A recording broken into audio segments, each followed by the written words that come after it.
bonjour à toutes et à tous. Merci infiniment d'être là ce midi avec nous. Je m'appelle Stéphanie Jolicoeur, donc je vais animer ce midi conférence qui est notre premier de la série là, du printemps, début d'été 2026. Donc, pour rappel, là, ces midi conférences-là sont faits pour vraiment découvrir les recherches récentes, les pratiques prometteuses, échanger surtout avec les chercheurs et les chercheuses pour parler là, des pistes d'action concrètes qui pourraient alimenter les pratiques en général. Donc, aujourd'hui, on va pouvoir s'entretenir avec deux chercheurs qui sont là pour nous présenter leur projet. En lien avec le projet là, du FRQ et de son partenaire, le ministère de la Santé et des Services sociaux.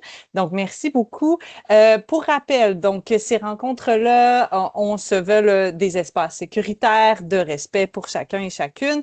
Donc, évidemment, aucun propos violent, agressif ou irrespectueux là, ne sera toléré. Donc, pour vous inviter à participer, il va y avoir une période d'échange à la fin. Donc, moi, je vais poser 3 questions à nos deux chercheurs qui vont prendre chacun 5 minutes pour y répondre. Et donc, vers 12h35, on sera rendu à cette période d'échange-là. Vous pourrez, écrire vos questions dans le petit module Q et R. Donc, c'est une fonction différente du clavardage. Alors, vous pourrez y écrire vos questions, puis moi, je vais me charger de les transmettre à nos deux chercheurs. Et pour vraiment fluidifier le déroulement, vous remarquerez que vos micros et vos caméras sont fermés, donc c'est complètement normal. Avant de commencer, je veux vous encourager à vous abonner à l'infolettre des activités de transfert de connaissances du FRQ. Donc, il y a une adresse, un lien qui va apparaître dans le clavardage qui vous mène sur la page où vous pouvez vous abonner à cette infolettre-là. Et puis, vous pourrez aussi consulter, là, si vous appréciez l'expérience d'aujourd'hui, aller consulter la liste des prochaines activités de transfert de connaissances que le FRQ vous offre. Alors, sur ce, je vais vous présenter nos deux chercheurs qui sont avec nous aujourd'hui. Alors, notre premier chercheur est José Ignacio Nazif Muñoz, PhD. Il est professeur adjoint à la Faculté de médecine et des sciences de la santé de l'Université de Sherbrooke, au Québec. Il est titulaire d'une bourse de chercheur boursier junior 2 du FRQ dans le volet santé et de la chaire CRMUS, donc Centre de recherche médicale de l'Université de Sherbrooke, sur l'évaluation des politiques publiques en matière d'alcool et de cannabis. Donc, ces recherches sont à l'intersection de la de la sociologie, de l'épidémiologie et de l'étude des substances psychoactives, avec toujours un accent sur l'évaluation des politiques publiques et leurs effets sur les populations les plus vulnérables. Donc, il a publié plus de 75 articles dans des revues scientifiques internationales, dont la revue Addiction, la revue International Journal of Drug Policy and Epidemiology, et la revue, Epidemiology. Pardonnez mon anglais. Il est engagé dans la vulgarisation des connaissances, comme on le voit par sa présence aujourd'hui. Il vise à soutenir le développement d'interventions efficaces et aussi la réduction des inégalités sociales en santé. Donc, professeur Nazif Muñoz, bienvenue. Merci d'être avec nous. Bonjour. Bonjour, merci beaucoup pour l'invitation. Je suis content d'être avec vous aujourd'hui. Merci.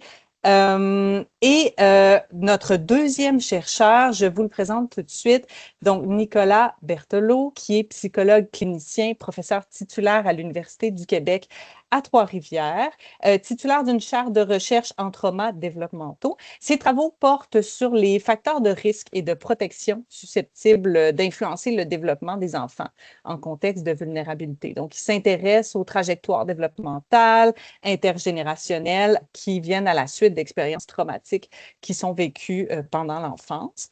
Professeur Berthelot est chercheur régulier au sein d'une multitude de regroupements de recherche, donc le cerveau, le CRIPCAS, le CEIDEF, le GRIN. Donc, je vous invite à aller parcourir là, son curriculum. Il est membre élu du Collège des nouveaux chercheurs et créateurs en arts et sciences de la Société royale du Canada. Donc, professeur Berthelot, bonjour, merci d'être avec nous. Merci à vous, Madame Jolicoeur. Aujourd'hui, on on va bénéficier de leur partage. Là, pour ce qui est du professeur Nazif Munoz, va nous partager les résultats de son projet Entre tension et harmonie, conversation autour de la consommation de cannabis chez les femmes enceintes au Québec. Et le professeur Berthelot nous partage les détails de son projet Usage de cannabis chez les parents d'enfants âgés de moins de 12 ans, un premier portrait de la situation au Québec. Donc, deux projets extrêmement intéressants. Je me permets de le dire parce que j'ai consulté les résumés et les rapports de projet. Donc, merci beaucoup pour votre travail. Merci pour le travail de vos équipes aussi. Alors, sur ce, je vais vous poser la première question qui va viser à partager justement les détails de ces projets-là. Alors, premièrement, j'aimerais que vous nous partagiez quelle était la problématique de recherche que vous avez choisi d'aborder et son importance. Donc, pourquoi est-ce qu'il est important de faire ces recherches-là? J'invite professeur Nazif Munoz à commencer. Je vous ai surpris. Oui, oui, merci beaucoup Stéphanie encore une fois. Et merci Nicolas d'avoir aussi accepté l'invitation de partager avec moi. Et donc, la question liée à la problématique, c'est surtout liée à, premier lieu, c'est que la grossesse constitue une priorité santé publique au Canada. Et aussi, on a la mission de protéger la santé des mères et des nouveau-nés. Et donc, avec ça, on a vu qu'effectivement, avec la légalisation du cannabis, et on va observer éventuellement un changement lié parce qu'il y a quelques types de changements dans le niveau de consommation de la population. Et on peut voir aussi, surtout, qu'il y a des guides clairs pour éviter la consommation de cannabis pendant la grossesse. Mais les changements généraux de la légalisation montrent qu'il y a différents types de populations qui commencent à changer l'utilisation du cannabis. Donc, on doit voir qu'est-ce qui a passé avec les femmes enceintes. Et on s'est concentré notamment au Québec. Donc, dans le contexte de légalisation, et on a des recommandations sanitaires claires, on sait qu'il y a des besoins de santé qui ne sont couverts.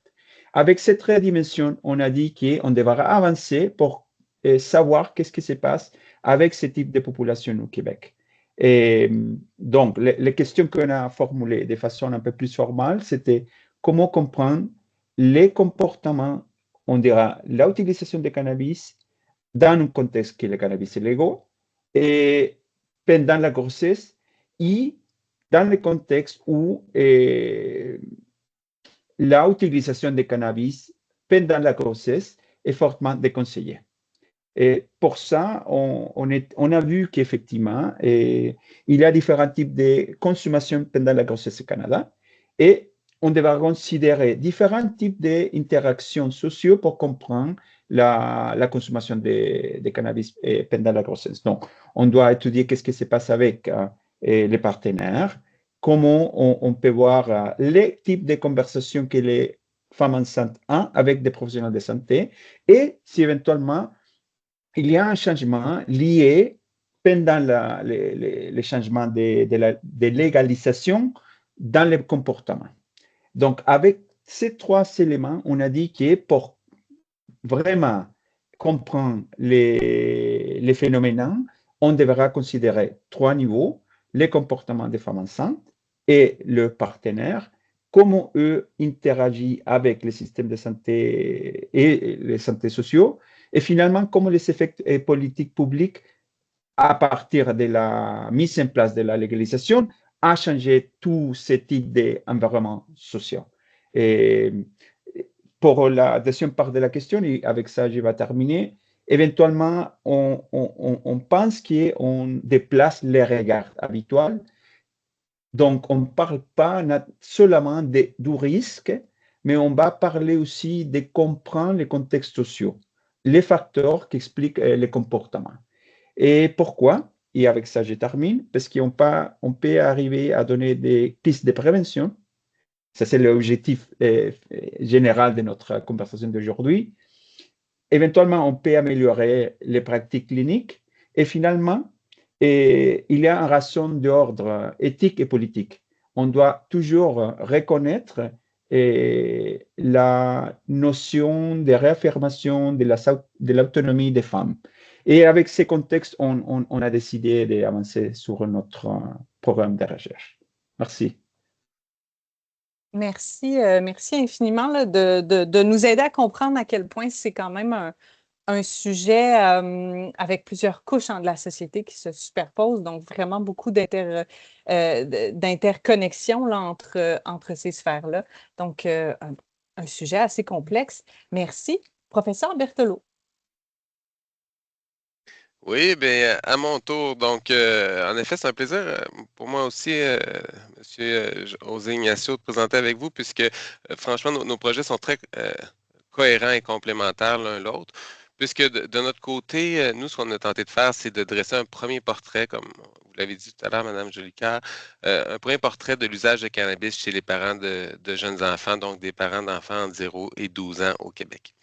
Puis, ce portrait-là, on a tenté de le brosser de trois façons. La première chose, c'est qu'on a réalisé un vaste sondage auprès de plus de 3200 parents d'enfants de 0 et 12 ans de la population québécoise sur leurs habitudes de consommation de cannabis et leur perception par rapport à l'usage de cannabis chez les parents.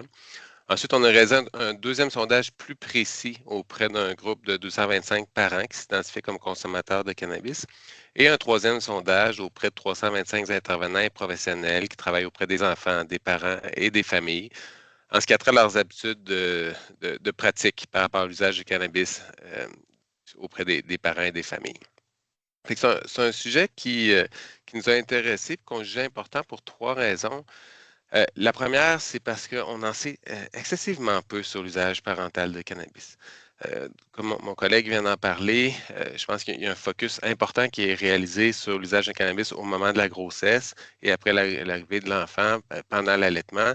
Puis on peut comprendre pourquoi ce focus-là est important, hein, puisqu'il y a un risque de transmission ou d'effet direct de l'usage de cannabis chez les femmes enceintes ou les femmes qui allaitent sur le développement du fœtus ou de l'enfant.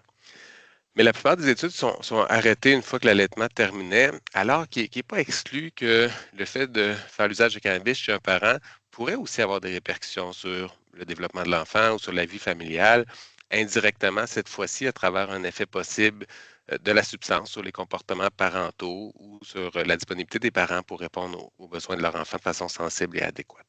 Donc, on voulait en savoir un peu plus sur ce sujet-là. L'autre chose aussi, c'est que on en sait très, très peu sur l'épidémiologie de l'usage de cannabis chez les parents de jeunes enfants. Est-ce que c'est un phénomène qui est marginal? Est-ce que c'est quelque chose qui est fréquent? Qu'en pensent les parents? Est-ce que c'est quelque chose qui est assez banalisé ou c'est vu comme un enjeu de santé publique? Donc, pour nous, c'était des sujets qui étaient importants avant d'aller vers des recherches un peu plus pointues.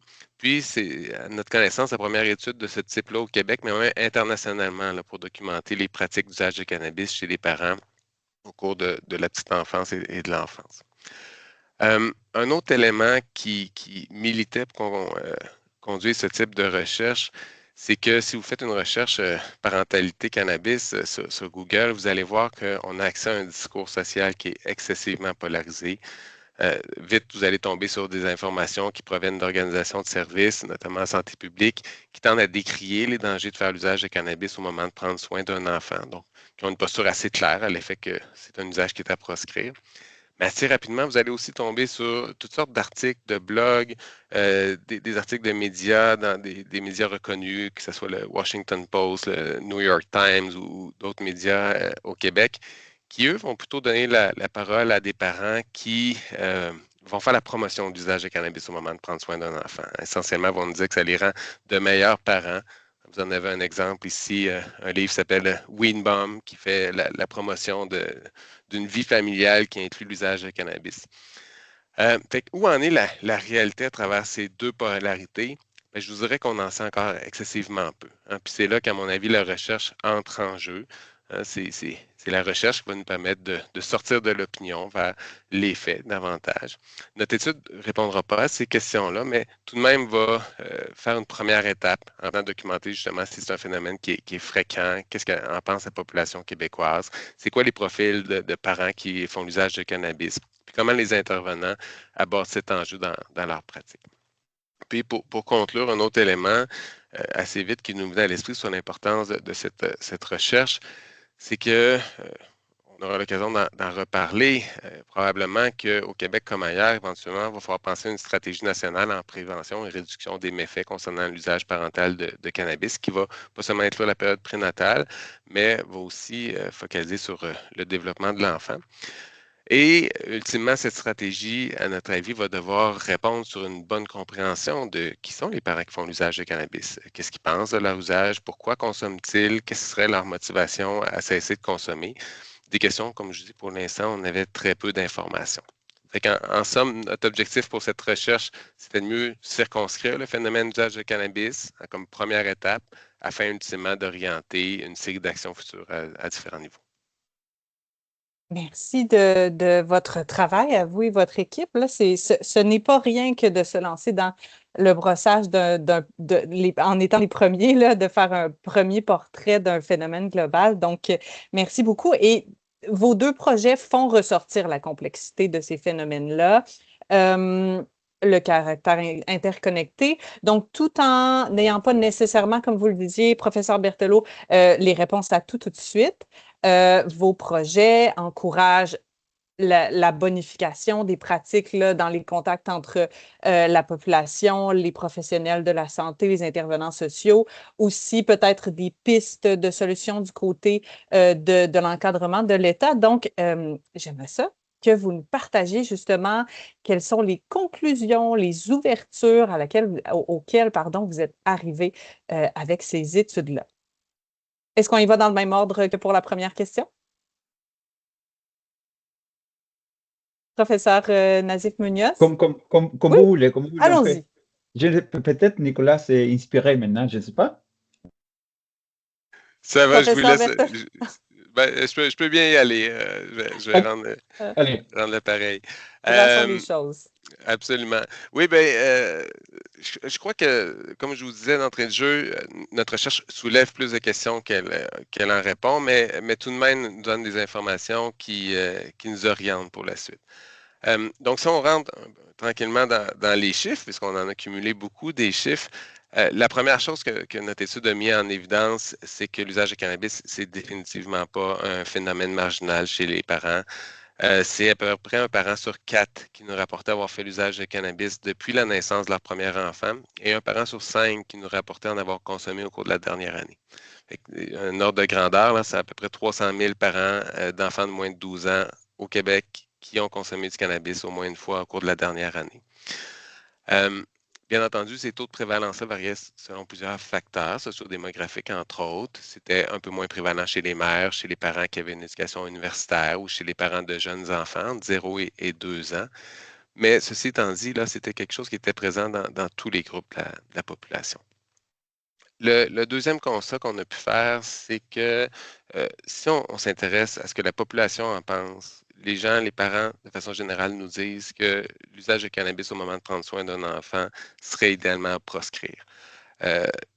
Ceci étant dit, les parents qu'on a sondés n'avaient pas une opinion généralement négative du cannabis. Hein. C'est 70% des parents qui considéraient que consommer du cannabis est tout à fait acceptable, mais lorsque ça n'implique pas d'avoir la responsabilité directe d'un enfant.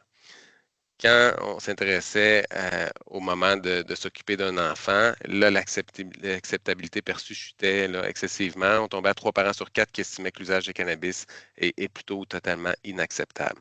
C'est un taux de désapprobation qui est même plus élevé qu'on voyait par rapport à l'alcool dans un même contexte. La même chose si on les questionnait par rapport aux effets perçus sur les comportements parentaux, sur l'expérience de l'enfant en relation avec le parent. Lorsque ce dernier a consommé du cannabis, on voyait les mêmes figures que les gens considéraient de façon générale que ça avait des effets pernicieux. Ceci étant dit, je vous disais tout à l'heure, c'est 4 parents sur 5 qui ne consomment pas du cannabis, puis ces taux de désapprobation sont largement influencés par les non-consommateurs. Donc, quand on s'intéressait aux parents qui avaient fait l'usage du cannabis au moins une fois dans la dernière année, mais là, on voyait des opinions très différentes. C'est à peu près là, 41% des parents, donc presque un parent sur 2, qui jugeaient acceptable d'être sous l'effet du cannabis en s'occupant des enfants. Donc, on a un peu deux façons de voir les choses. Dans la population générale, mais chez le 5e des parents consommateurs, on a une vision, bien entendu, beaucoup plus favorable. Un autre constat qu'on a remarqué, c'est que les parents qui font l'usage de cannabis, c'est une population très hétérogène. C'est-à-dire que vous l'avez un peu amené cette idée dans votre question. Il existe différents sous-groupes distincts de parents consommateurs qui ont des habitudes bien différentes. Entre autres, la moitié des parents qui font l'usage de cannabis consomment de façon très occasionnelle, à l'absence des enfants. Donc, c'est des parents que j'appelle amicalement les parents raisonnables dans leur usage de cannabis. On a un deuxième sous-groupe qui représente le quart des parents consommateurs qui, eux, vont faire l'usage de cannabis à la maison, mais vont attendre que les enfants sont couchés. Fait que je les appelle les parents hors service, dans le sens qu'ils vont consommer après leur service, après avoir pris soin des enfants puis avoir terminé leur journée. Donc, ils ne sont pas techniquement en interaction avec l'enfant là, au moment d'être sous l'effet de la substance. Et un troisième sous-groupe, finalement, le quart des parents, vous devez vous en douter, qui, eux, font l'usage de cannabis en présence des enfants. C'est des parents qui consomment pratiquement tous les jours, donc une consommation très fréquente et qui aussi se démarquent des deux autres sous-groupes de parents sur plusieurs points, entre autres par rapport à leur perception des effets de la substance. Ils vont nous dire que ça a des effets très positifs sur leur parentalité, ça les rend des meilleurs parents, sont plus disponibles, leurs enfants aiment être en interaction avec eux lorsqu'ils sont sous l'effet du cannabis. Mais malgré qu'ils nous disent ce discours positif par rapport à l'usage du cannabis, on voit que c'est un usage qui s'inscrit aussi dans un contexte différent des deux autres sous-groupes de parents qui font l'usage de cannabis. Dans le sens, c'est des parents qui généralement nous rapportent un fonctionnement psychologique plus perturbé, hein, qui ont plus de détresse psychologique, qui, à travers les outils qu'on a administrés, on voyait qu'il y avait une tendance moindre à l'empathie, qu'il y avait plus tendance à privilégier leurs besoins personnels sur ceux des autres, plus de difficultés relationnelles, un environnement familial un peu plus chaotique aussi. Donc, on voit que c'est une consommation qui s'inscrivait aussi dans un contexte particulier. Donc, on a appris plusieurs autres choses intéressantes sur lesquelles je ne m'étendrai pas à ce moment-ci, que ça concerne les motivations à consommer, les motivations à cesser de consommer, les connaissances ou attitudes des intervenants. Mais de façon générale, je vous dirais nos principaux constats sont clairement par rapport à l'ampleur du phénomène, la diversité des profils de consommation, puis les décalages qu'on observe dans les perceptions selon à qui on s'adresse comme parent dans la population générale. Oui, selon à qui et aussi selon la situation qui est considérée. Merci beaucoup, professeur Nazif Munoz. Donc, merci beaucoup, Nicolas. J'aimerais commencer avec mon réponse liée à... Il y a trois concepts qui sont mentionnés par professeur Berthelot. Et un, c'est la polarisation, pour faire la liaison avec notre recherche, la marginalisation et la hétérogénéité. Donc, on a vu trois éléments. On suggère qu'on doit comprendre, intervenir et réguler la consommation de cannabis pendant la grossesse, mais avec trois concepts qui sont bien partagés par le professeur Berthelot, qui sont fortement intéressants pour faire des liaisons, je dirais. Donc, dans les premiers niveaux, et pour parler de la hétérogénéité, et on a vu que les points de vue des femmes est pas mal hétérogène. On dira qu'on va trouver différents types de décisions de pourquoi les femmes enceintes décident de consommer ou arrêter la consommation de cannabis pendant la grossesse. Et donc, on observe un continuum de comportements. Et donc, certaines femmes arrêtent complètement, d'autres réduisent leur consommation. Et il y a d'autres groupes qui maintiennent un usage occasionnel, une utilisation occasionnelle. Donc, on peut voir effectivement qu'il y a une hétérogénéité qui s'était manifestée déjà par le professeur Berthelot. Donc, mais c'est important de voir que quelques types de consommation qu'on peut dire qui est un peu plus problématique ou délicat, c'était lié à comment quelques femmes décident de consommer ou d'utiliser le cannabis pour gérer le stress, pour gérer l'anxiété et pour gérer des difficultés émotionnelles. Avec ça, on ouvre notre porte est complètement différente quand on fait la transition, quand on parle avec des professionnels de santé, parce qu'effectivement, on peut voir la polarisation dans les professionnels de santé. Donc, qu'est-ce qu'on a vu? Qu'effectivement, les professionnels de santé généralement adaptent une approche empathique et non jugeante centre la relation de confiance et l'exploration du contexte de consommation. Donc, généralement, eux vont comprendre qu'est-ce qui se passe, pourquoi une femme enceinte engage avec ce type de consommation et éventuellement va gérer ou va suggérer différents types d'interventions. Mais quand on a fait la distinction entre différents types de professionnels de santé, effectivement, on peut voir que la polarisation existe parce que, dépendant du type de formation des professionnels de santé, c'est un professionnel de santé plus jeune et qui travaille dans on dira dans les professionnels généralistes, eux vont utiliser une approche un peu plus, j'éviterai de dire punitif, mais plus strict. Par contre, quand on parle des professionnels des spécialistes en dépendance, effectivement, eux vont introduire une perspective de réduction des méfis. Donc, encore une fois, ces notions de polarisation est présente dans notre propre système de santé. On doit faire attention. Et finalement, avec ce que c'était mentionné par le professeur Berthelot, dans la notion de marginalité, on a bien étudié finalement dans l'utilisation des dons de la santé publique de Québec et l'utilisation problématique des cannabis pendant la grossesse. Et qu'est-ce qu'on a vu? Qu'après la légalisation, il y a une augmentation de 24% dans ce type de groupe. Mais si on reste dans ce type de chiffres, on va penser que c'est effectivement un chiffre élevé, mais comme ce type de population est une population, on dira, marginale, et on peut voir qu'ils sont 3 nouveaux diagnostics par mois dans la population de Québec. Et on peut voir qu'ils sont 6 400 grossesses aux femmes enceintes chaque mois. Donc, c'est le type de magnitude qu'on observe, qui a changé après la légalisation. Donc, effectivement, il y a un groupe un peu plus marginal dans les codes des perspectives des numéros, on dira des chiffres. Oui, c'est marginal, mais on doit quand même introduire quelques types de pistes ou interventions pour parler avec ce type de femmes qui vivent ce type d'expérience. Voilà. Alors, avec merci.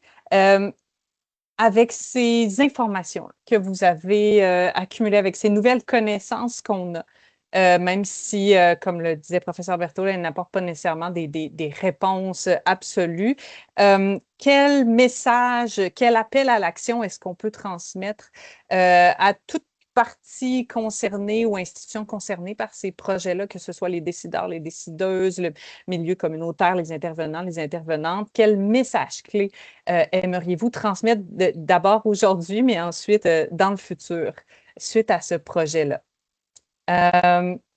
Professeur Berthelot? Parfait, je me lance. C'est une bonne question. Puis ce message-là va varier selon à qui on s'adresse aussi.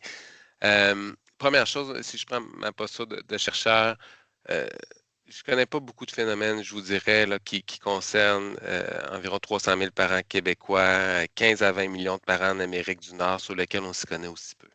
Je pense que c'est en documentant que c'est pas marginal, c'est fréquent, la consommation parentale de cannabis. Je pense que ça milite pour qu'on fasse davantage de recherches sur le sujet, mieux comprendre qu'est-ce qu'il y en est réellement. D'autant plus, comme je vous disais, qu'actuellement, on est inondé d'opinions sur le sujet qui est grandement dicté par les valeurs de chaque individu. La recherche va tranquillement nous permettre de mieux comprendre qu'est-ce qu'il y en est dans la réalité. Fait que ça, je pense que ça va être une priorité pour le futur. Maintenant, si je prends ma posture de psychologue, j'aurais tendance à abonder dans le sens de ce que les professionnels, les intervenants nous ont dit sur le phénomène de la consommation de cannabis. C'est-à-dire que les approches moralisatrices, confrontantes, sont généralement contre-productives. Lorsque les intervenants travaillent auprès des parents qui font l'usage de cannabis, puis mon collègue vient d'y faire allusion également, ça va être important de privilégier un dialogue, je pense, ouvert, qui va être aussi, qui va mettre en perspective leur motivation à consommer, la place de la consommation dans leur vie, qui va viser des changements réalistes avec des objectifs partagés. Donc, c'est vraiment une réflexion qui dépasse la simple partage d'informations, à mon avis, ou simplement informer sur des risques potentiels.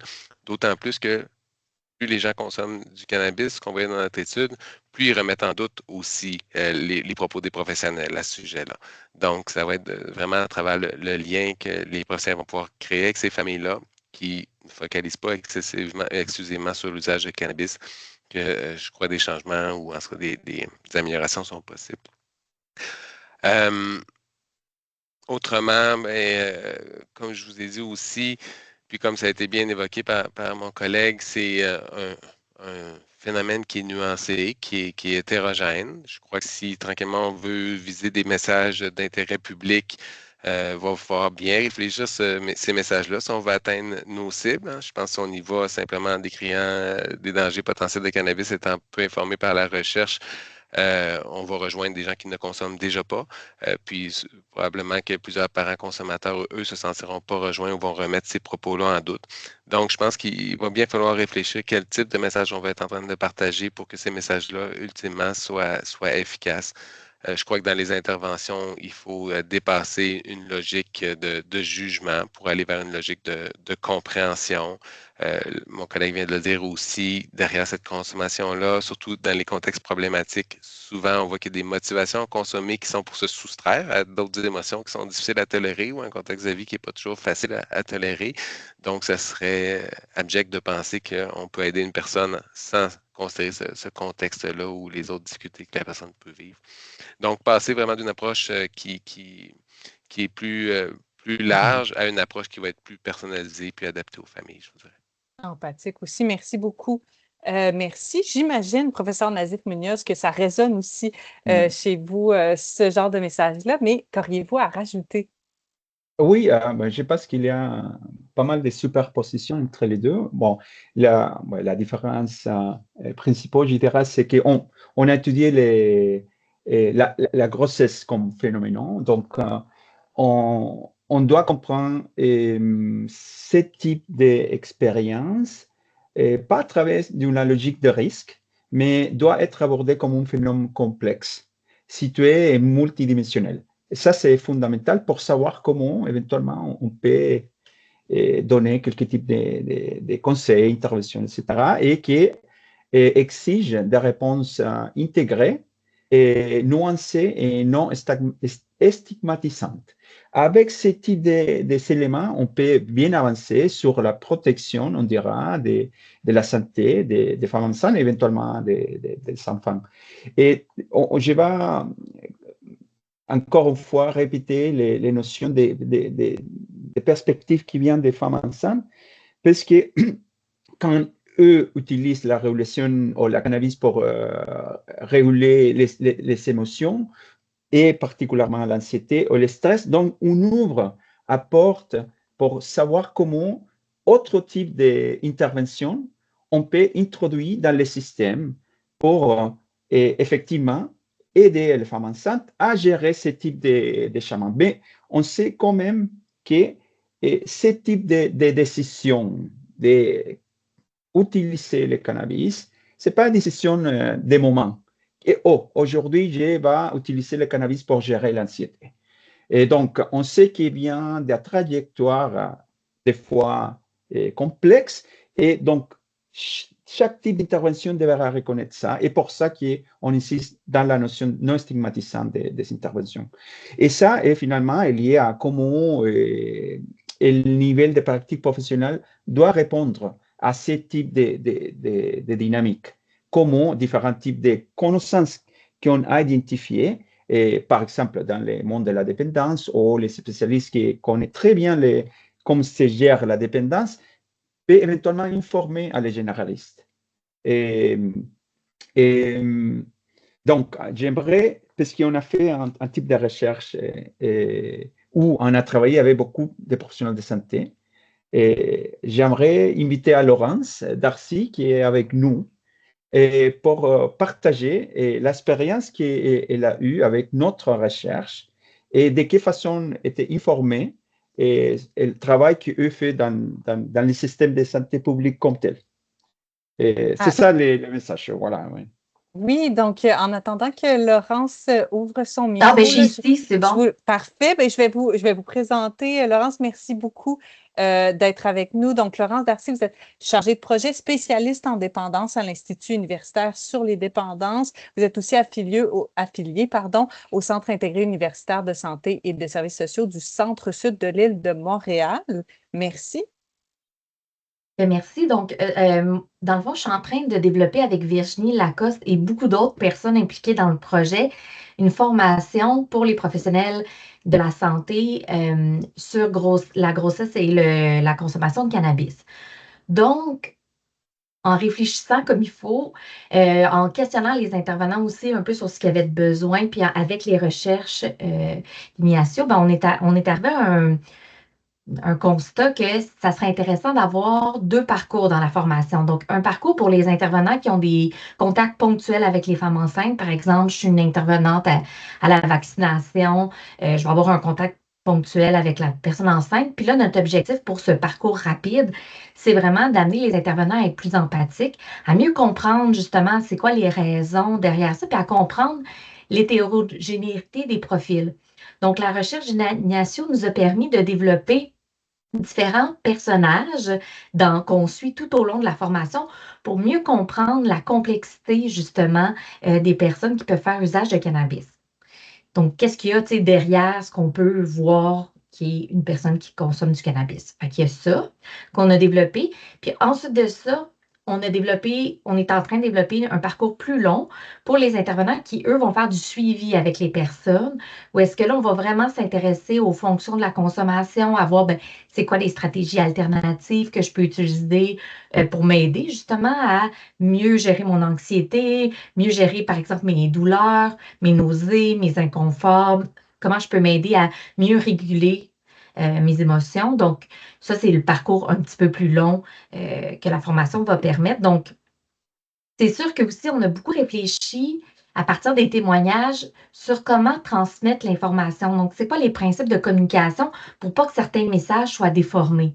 Parce qu'on se rend compte, un peu comme ce que Nicolas disait, dépendamment de c'est quoi ma posture par rapport au cannabis, je peux utiliser ce que l'intervenant va dire, puis je peux le mettre un peu à ma couleur pour pas être en contradiction non plus avec ce que je fais, puis de pas non plus me sentir coupable de pas être capable d'arrêter ou de finalement pas suivre les recommandations, tout ça. Fait que, on a travaillé là-dessus à essayer de faire des messages nuancés, notamment une des choses qu'on a décidé de faire dans la formation, puis là, on va le tester, notamment avec des personnes qui ont participé au projet d'Ignacio, mais des intervenants, c'est que notre message clé, c'est que toute réduction de la consommation de cannabis, elle est bénéfique. Au lieu de dire que la consommation de cannabis est néfaste ou présente des risques, c'est toute diminution. Puis si tu es capable d'aller à zéro, ben, tant mieux. Mais tu peux. L'idée, c'est d'essayer de faire le mieux que tu peux. Puis ton meilleur, ça va être le meilleur. Fait que d'y aller vraiment avec bienveillance comme ça pour accueillir les gens parce que les gens qui se sentent coupables, ben, qu'est-ce qu'ils font? Ils mettent de côté les messages, puis ben, ils font de l'évitement, comme nous, tout le monde, on fait de l'évitement quand on n'aime pas ça. Fait qu'on essaie vraiment de tourner ça pour rendre ça comme une fois que tu as envie de consommer puis tu le fais pas, tu es en train de faire quelque chose de bien. Donc là, vraiment d'aller dans le renforcement positif au lieu d'aller à essayer de culpabiliser les femmes, tout ça. Parce qu'on avait aussi des messages, entre autres, il y a une participante dans la recherche d'Ignacio qui disait mon médecin me dit que tout le stress que je vivais à essayer d'arrêter de consommer, c'était plus néfaste finalement que ma consommation, mais il n'aurait pas dû me dire ça parce qu'après ça, ma consommation, elle a dérapé. Fait qu'on est vraiment essayé d'aller voir, tu sais, à travers les témoignages, à travers les perceptions, comment positionner nos messages, justement, pour qu'ils fassent du sens. Puis c'est ça, d'aider les intervenants à être plus empathiques. Fait que voilà. C'est merveilleux, toutes ces idées-là, parce qu'en effet, la parentalité, là, que ce soit pendant la grossesse ou après avec les jeunes enfants, c'est un statut extrêmement complexe, extrêmement qui peut être stressant, anxiogène et dans lequel il y a déjà beaucoup de culpabilité par rapport à énormément de choses. Donc, de traiter ça avec nuance et bienveillance, c'est vraiment, ce sont de bons messages Et peut-être que et j'aimerais de ajouter nobles causes. Oui. J'aimerais ça aussi ajouter une petite chose, mais qui est ressortie aussi dans les recherches, c'est toutes les inégalités sociales et de santé que ces femmes-là qui poursuivent leur consommation de cannabis vivent, mais qu'on ne voit pas nécessairement au premier abord. Donc, à travers les histoires des personnages, on apprend que il y avait une consommation avant. Puis des fois, la consommation, entre autres, une personne consommait du crack puis de l'alcool avant, a réussi à arrêter ça, maintient une consommation de cannabis. On n'est pas dans la même dynamique qu'une personne, que ça fait depuis qu'elle a l'âge de 14 ans qu'elle consomme ça à tous les jours et ne se connaît pas autrement que sous l'effet de la substance. Fait qu'on a amené ça aussi dans nos personnages, là. Merci beaucoup. C'est tellement intéressant. Je me doute que les gens ont des questions. Donc, nous y sommes enfin. Vous pouvez donc utiliser la fonction Q et R qui est différente du clavardage qui est fermé en ce moment. Donc, c'est vraiment la fonction Q&R en bon français pour poser des questions et on va pouvoir les relayer à nos intervenants et intervenantes. Alors, Mais pendant que les gens ils cherchent là, leurs questions, je peux déjà vous dire que la formation risque d'être disponible à l'automne. Donc, on travaille très fort là, pour que ça soit disponible à l'automne. Ça va être disponible à la fois pour les gens hors réseau sur une plateforme du centre d'expertise en e-learning. Puis pour les gens du réseau, elle va être disponible sur l'ENA. Léna, OK. Ouais. Parfait. En attendant que les questions sortent, je voulais, Audrey, si jamais vous êtes là, je voulais m'assurer, moi en ce moment, je ne vois pas de questions apparaître, mais je voulais m'assurer que ce n'était pas parce que je n'ai pas accès au QR. Donc, si Audrey m'entend. En attendant, je voulais m'assurer que aussi vous aviez tous et toutes reçu dans le clavardage, avant qu'on le ferme, les liens vers les pages où l'on peut retrouver les résumés et les rapports de recherche de nos deux équipes.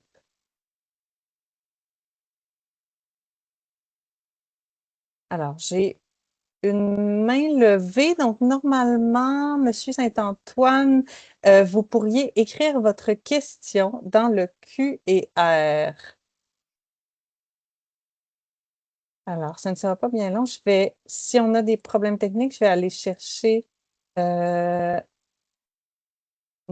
collègue Audrey Asselin. Alors, Audrey, êtes-vous avec nous?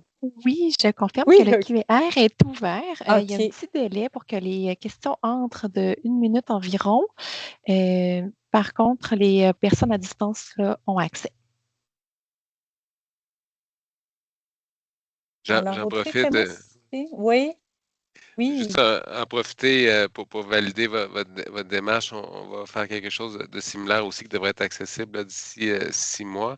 Mais votre démarche, Laurence et José Ignacio, sur la formation, puis l'importance de ça, hein, parce que, par exemple, dans nos sondages, nous, c'était 57% des intervenants qui avaient l'impression que une consommation de cannabis chez une femme enceinte est un motif nécessitant un signalement à la protection de la jeunesse.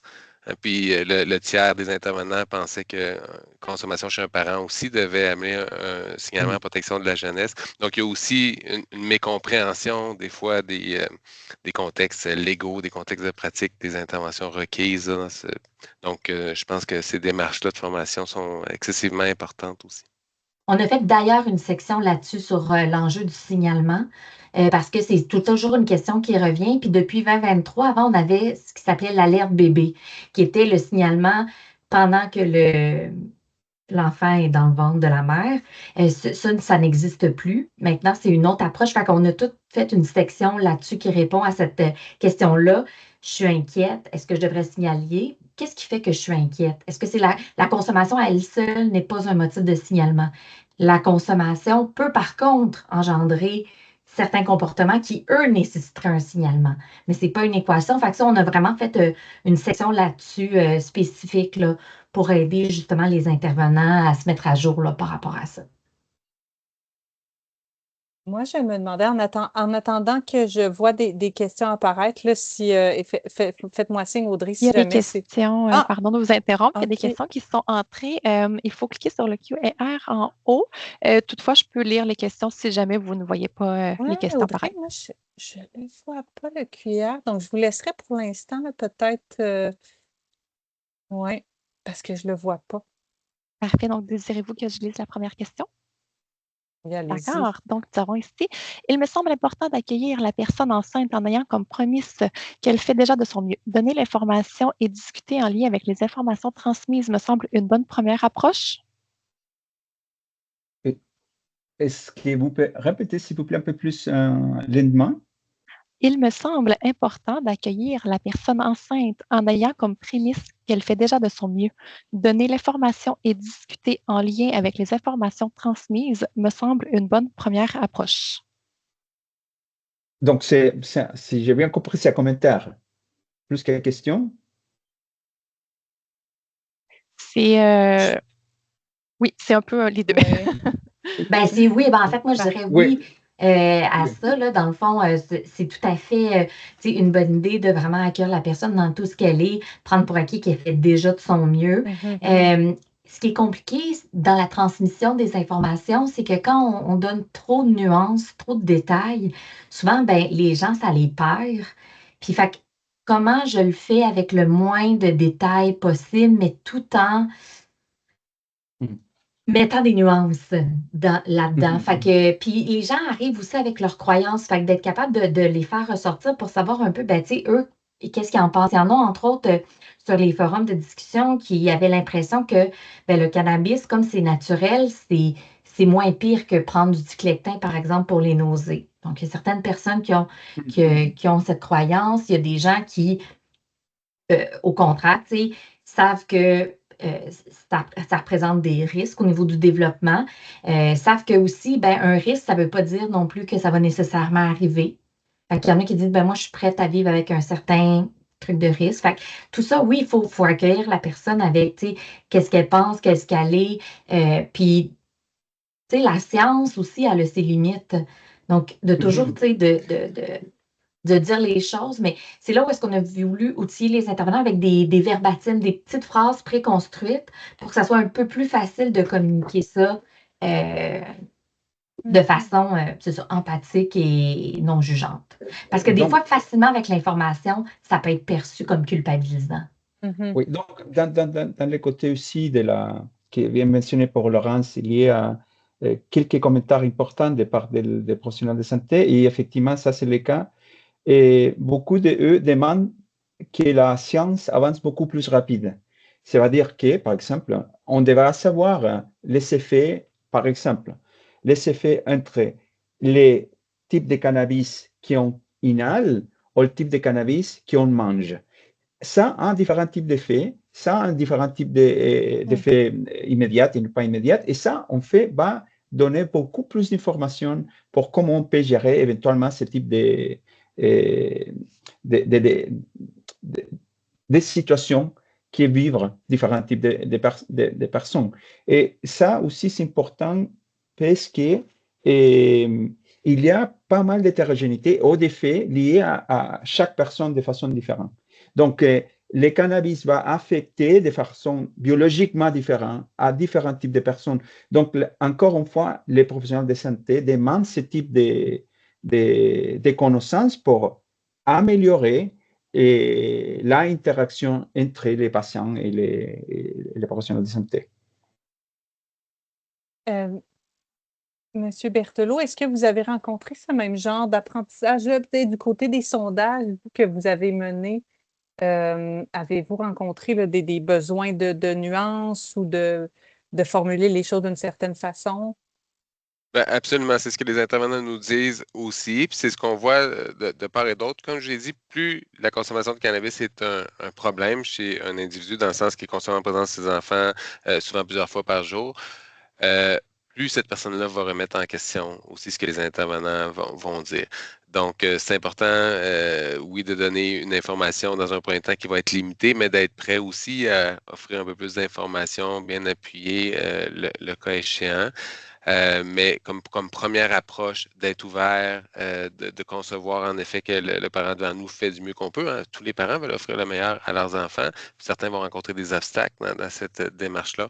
Fait que je crois que c'est tout à fait une bonne première approche. Bien d'accord. Merci. Audrey, je vais encore faire appel à vous pour la prochaine question. Oui, il n'y a pas de problème. Il y a plusieurs questions qui sont entrées. Donc, la seconde est pour M. Berthelot. La personne vous félicite par ailleurs pour votre recherche. Donc, la question est, comment voyez-vous la sensibilisation des parents sans pour autant stigmatiser cette population? C'est une bonne question. Ben, déjà, là, de reconnaître là, on a affaire à un phénomène fréquent. Là. C'est un parent sur 5 qui fait l'usage de cannabis. On n'est pas en train de stigmatiser les gens. Là. On reconnaît que c'est quelque chose de fréquent. Je pense que c'est important de reconnaître que cet usage-là derrière ça, il y a des motivations. Hein. Il y a une raison pour laquelle les gens consomment. Je pense que c'est à ça qu'il faut être sensible. Ceci étant dit, dans notre sondage, par ailleurs, la motivation principale, c'est pour ressentir l'effet, c'est pour ressentir un buzz, se sentir plus détendu. C'était pas pour contrebalancer d'autres difficultés dans la vie de la personne. Fait que, si la question, c'est comment on fait pour partager de l'information, adresser ce sujet-là sans stigmatiser les parents, c'est ce que j'ai bien compris de la question. Être ouvert, puis aborder ce sujet-là comme on le ferait avec n'importe quel autre problématique ou n'importe quel autre sujet que la personne présenterait. Si un parent présente de l'anxiété, personne ne va se mettre à juger ce parent-là ou à le critiquer, puis il va aborder ce sujet-là avec sensibilité. Je pense qu'il faut faire la même chose par rapport au cannabis, sans culpabiliser le parent, sans le stigmatiser, venir voir la place que ça a dans sa vie. Peut-être soulever un peu d'ambivalence par rapport à cette consommation, parce que la plupart des parents vont aussi nous dire que ça a des effets pernicieux dans leur vie, ne serait-ce qu'ils vont se sentir jugés par les autres.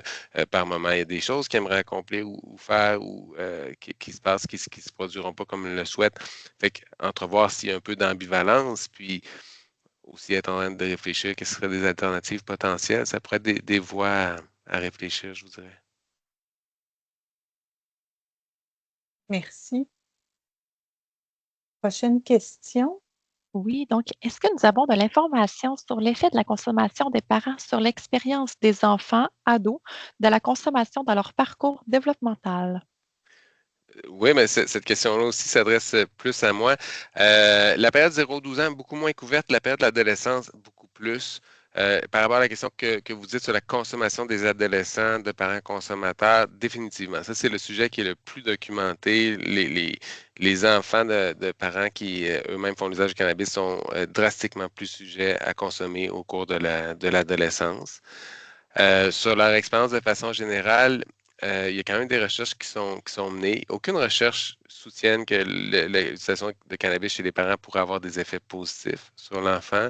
Plusieurs recherches suggèrent que ça pourrait avoir des répercussions négatives. On voit davantage de problèmes de comportement chez les enfants, davantage de symptômes anxieux, dépressifs chez les enfants de parents consommateurs. Mais comme je viens de le dire tout à l'heure, la consommation arrive à peu près jamais seule, là. Elle arrive toujours dans un contexte. Qu'est-ce qui vient de l'usage de cannabis? Qu'est-ce qui vient des autres éléments du contexte? Ça, pour l'instant, on n'a pas de réponse par rapport à ça. Ce que les recherches tendent à suggérer, c'est que c'est principalement ou presque exclusivement l'usage de cannabis dans un contexte qui s'apparente à ce qu'on appelle un trouble d'utilisation de substance, donc une utilisation qui est prolongée, que la personne a de la difficulté à s'en passer, qui va engendrer des impacts dans sa vie, que là, on va avoir des répercussions sur l'expérience de l'enfant, le développement de l'enfant davantage. Fait que ça demeure embryonnaire, on n'est pas capable de dresser l'association cause-effet, mais ça pointe dans des risques possibles. Puis comme je disais, un risque clairement démontré que l'adolescent est plus sujet à consommer lorsque ses parents lui-même consomment.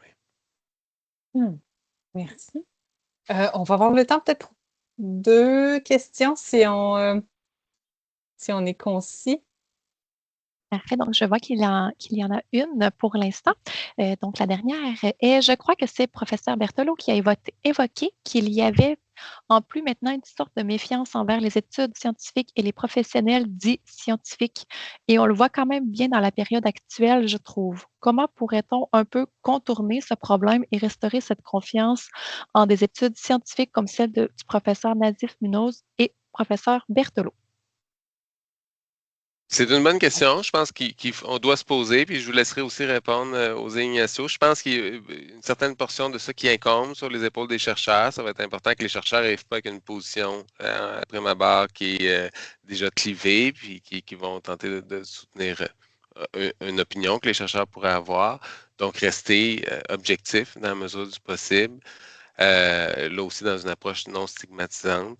Mais vous avez raison que cet enjeu-là est présent, puis pas seulement par rapport au cannabis, il y a une remise en question définitive aussi des évidences scientifiques à plusieurs égards, mais c'est là où les scientifiques doivent s'assurer aussi de mener des études qui vont vraiment permettre de soutenir leurs propos, de bien en rendre compte. Puis, malheureusement, je trouve à travers nos efforts de vulgarisation, aujourd'hui, c'est intéressant, on a le temps d'en parler, mais des fois, quand on a 1 minute pour parler d'un résultat, on n'a pas le temps d'avoir la nuance suffisante que ça prend pour rapporter des résultats de recherche. Donc, ça peut aussi engendrer de la méfiance si on n'amène pas cette nuance-là. Fait que je pense que c'est de notre côté qu'il y a un travail à faire de réflexion à ce sujet-là. Je pense aussi que pour contourner, on doit inviter un professionnel de santé comme on a fait avec Laurence. Pourquoi? Parce que ça va aider à faire la transmission des connaissances beaucoup plus efficace. Et quand on fait la recherche de quelque façon collaborative, on fait un type de recherche scientifique, on dira. Donc, sur ce type de domaines, de ce type de thèmes, si on est ouvert dans l'invitation pour différents types de personnes à participer, je pense qu'on peut gagner je pense que le questionnement est lié à la légitimation del type d'œuvre scientifique qu'on avance. Donc, si on est ouvert depuis le début, on va arriver à améliorer la confiance avec le monde, je dirais. Donc, c'est ça pourquoi on est content que, par exemple, Laurence est avec nous aujourd'hui. Merci beaucoup. Oui, Laurence, allez-y. Dire aussi que, la science, ça s'intéresse à ce qui est vrai pour le plus grand nombre de personnes. Mais il y aura toujours des exceptions, qui ne rentrent pas dans les cases. Puis quand on fait du travail individuel, on travaille avec les exceptions des fois. Fait qu'il ne faut pas que les évidences scientifiques viennent invalider le vécu de la personne. Fait que ça, je pense que c'est aussi, dans la façon de communiquer qu'il y a des façons de faire qui sont maladroites, qu'il y a des façons de faire qui, justement, peuvent faire état de certaines connaissances qui s'avèrent vraies pour la majorité des gens, mais qui n'invalident pas l'expérience individuelle. Merci beaucoup. Oui, de nous rappeler que tout de même, tout ce qui touche aux sciences sociales à l'humain, il y a beaucoup de facteurs qui rentrent en compte, puis on ne peut pas traiter ça non plus comme de la physique ou de la chimie purement quantitatif. Donc, merci beaucoup à vous trois pour vos interventions, pour vos réponses, pour vos partages. Donc, ça se conclut pour aujourd'hui. Un petit rappel, vous avez reçu les liens pour aller trouver les résumés, les rapports de recherche de nos 2 équipes. Vous avez reçu aussi un lien pour aller vous abonner à l'infolettre des activités de transfert de connaissances. Notre prochain midi-conférence sur la recherche sur le cannabis, le 2 juin, on va parler des habitudes de consommation. Et puis, n'hésitez pas à aller voir tout le reste de notre programmation d'activités de transfert de connaissances. Merci infiniment. Merci au FRQ, merci au MSSS et merci à tout le monde de votre écoute et de vos questions.